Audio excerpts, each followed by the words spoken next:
हवस में अंधी औरत का एक खौफनाक कारनामा। ये हवस जब इंसान के सर चढ़ के बोलने लगती है, उसको रिश्ते नातों की भी खबर नहीं होती कि कौन रिश्ते में क्या लगता है, बस उसको अपनी हवस मिटाने से मतलब। आज जो आप ये कहानी सुनने जा रहे हो, ये कहानी एक ऐसी बेशर्म बेगैरत औरत की कहानी जिसने ये भी नहीं देखा कि मैं किसके साथ कर रही हूं और क्या कर रही हूं। क्या किया था उसने, आइए जानते हैं इस कहानी में सब कुछ विस्तार से। एक शख्स रहा करते थे मुंबई के चैम्बूर में, नाम था इनका जाकिर खान। इनकी पत्नी थी राहत, इनका एक लौता बेटा था शाकिर। शाकिर जिस स्कूल में पढ़ने जाया करता था, उसी स्कूल में एक समीर नाम का लड़का भी पढ़ा करता था। दोनों ही 10वीं क्लास में थे, एक ही क्लास में दोनों दोस्त थे। घर भी दोनों का थोड़ी ही दूरी पे था, एक दूसरे के घर आना जाना भी था दोनों दोस्तों का। अभी समीर जब शाकिर के घर जाया करता था, तो शाकिर की जो अम्मी थी ये राहत, ये उसको बड़ा लाड किया करती थी। कभी उसके गालों को चूम लिया करती थी, कभी उसको सीने से लगा लिया करती थी। तो वो भी समझता था कि जैसे ये शाकिर से प्यार करती है, शाकिर की अम्मी है, ऐसी ही मुझे भी अपने बेटे की तरह प्यार करती है। उसको यही लगता था। अब ये लगते लगते कभी शाकिर उसके घर चला जाया करता था, तो शाकिर की अम्मी उसको खाना वाना खिला दिया करती थी। इसकी समीर की अम्मी, समीर को वो पैसे वैसे भी दे दिया करती थी राहत। तो समीर अपनी अम्मी से बताया करता था, इनकी अम्मी का नाम था अकबरी। अकबरी से बताया करता था कि उन्होंने मुझे आज ऐसे खिलाया, ऐसे प्यार किया और मुझे पैसे भी दिए। तो अकबरी कहा करती थी, तू ज्यादा इनके घर मत जाया कर, ऐसे अच्छा नहीं लगता। अब ये शाकिर जब इनके समीर के घर आया करता था, तो ये अकबरी भी उसको पैसे वैसे दे दिया करती थी कि वो मेरे बेटे को दे देती है, मैं भी इसके बेटे को दे दूं, मतलब बदला सा उतरता रहेगा। उसके बेटे को ये भी खिला पिला दिया करती थी।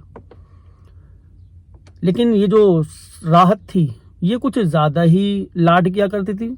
उसको बाहों में भरना, उसके गालों को चूमना, उसके गालों को रसगुल्ला वगैरह इस तरह से वो संबोधित किया करती थी।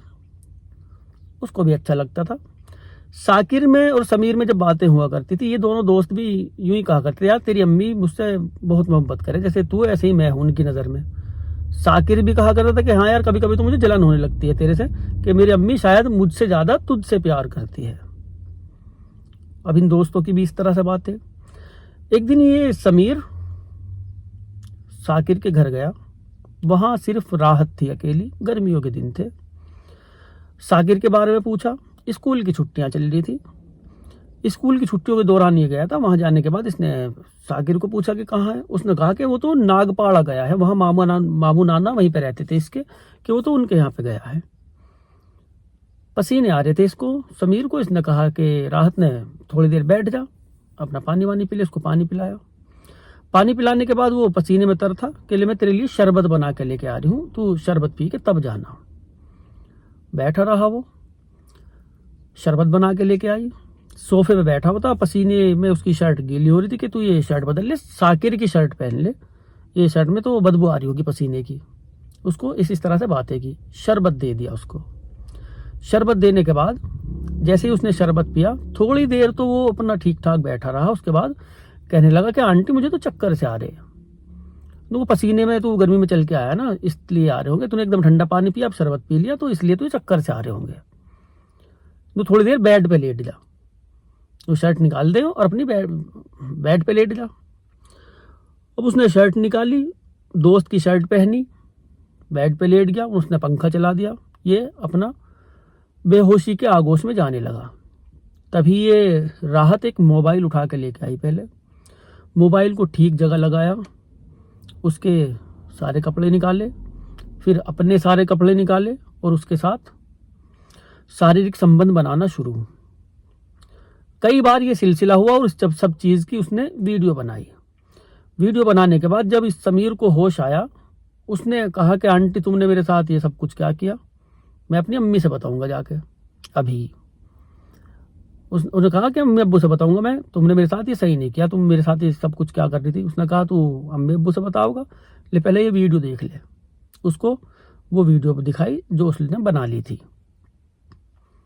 वीडियो दिखाने के बाद उससे कहा कि अगर तूने किसी से भी कहा तो मैं पुलिस में जाऊंगी और पुलिस में कह दूंगी कि तूने मेरे साथ जबरदस्ती की और मेरी वीडियो ही बना रखी है, और ये वीडियो दिखा दिखा के मेरे साथ तू शारीरिक संबंध बना रहा है। और उल्टा उस लड़के के ऊपर इल्ज़ाम लगा दिया कि जब भी मैं तुझे बुलाऊं तभी तुझे आना पड़ेगा, ध्यान रखिए, आना ही पड़ेगा, आना है तुझे जब भी मैं बुलाऊं, और किसी से इस बात का जिक्र मत करिए। ये तो वो खेल है जिस खेल में दोनों को मज़ा आता है, तुझे भी मज़ा आएगा, मुझे भी मज़ा आएगा, और अपना जब भी मैं बुलाऊं आ जाया कर।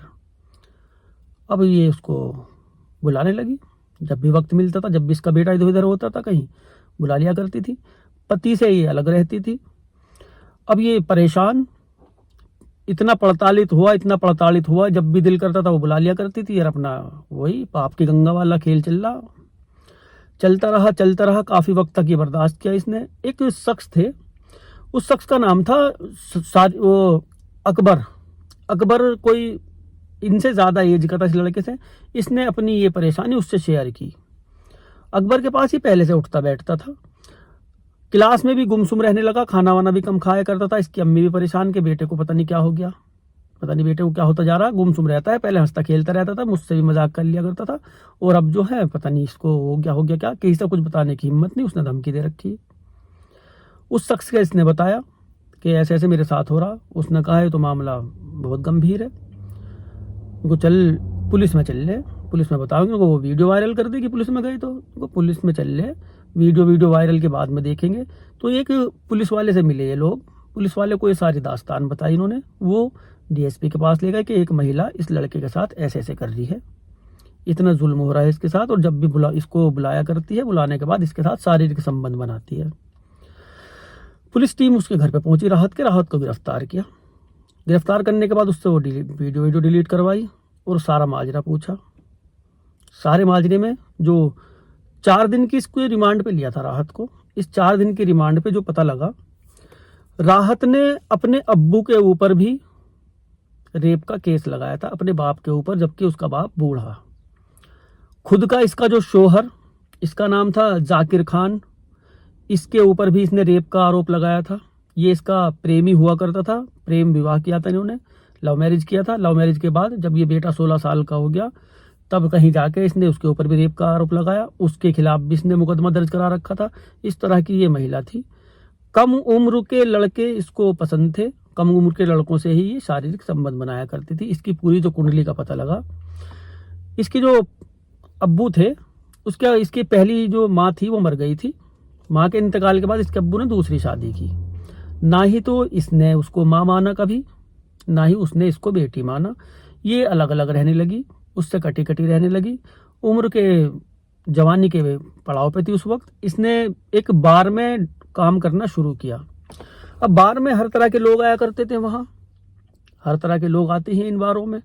वहाँ इसकी नज़दीकियाँ कुछ मर्दों से नज़दीकियाँ बनी तो वो अपने घरों पे ले जाने लगे, कहीं होटल में, कभी कहीं, कोई कहीं, जैसे भी जिसका हिसाब, वहाँ ले जाने लगे। कम उम्र के लड़कों से इसको ज़्यादा आनंद आया करता था, जो ज़्यादा एज के हुआ करते थे उनसे कम उम्र के लड़कों पर ये नज़र रखा करती थी। काफ़ी लोगों के साथ ऐसे ही आना जाना शुरू हुआ।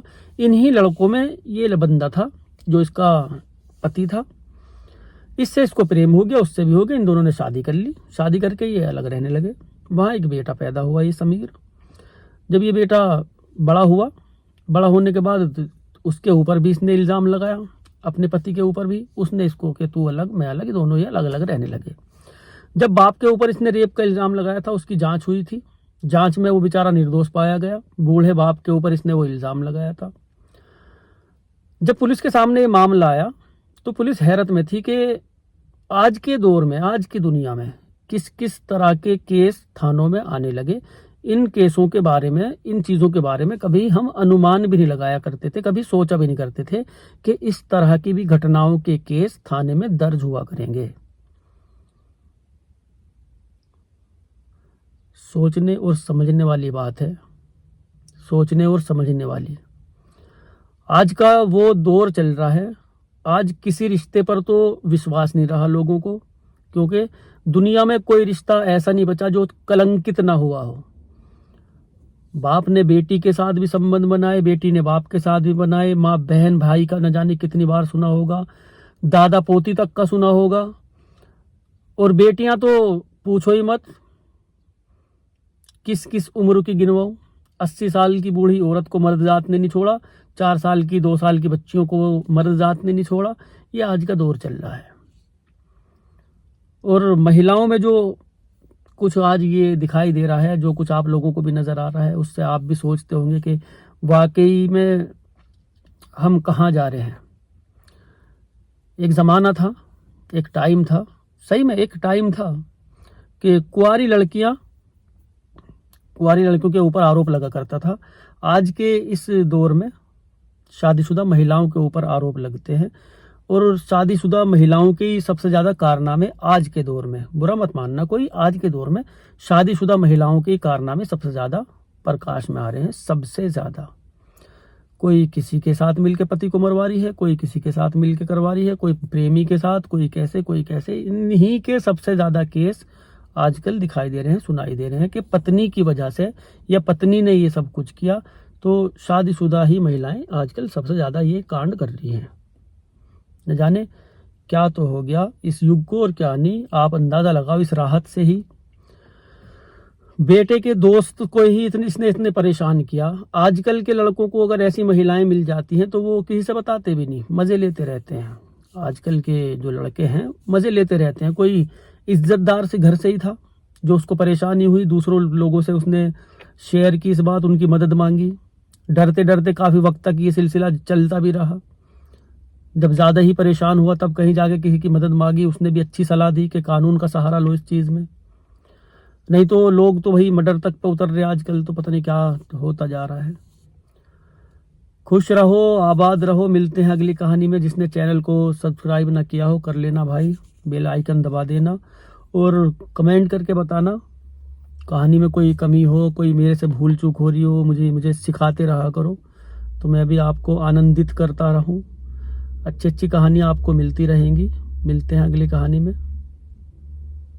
अल्लाह हाफिज़।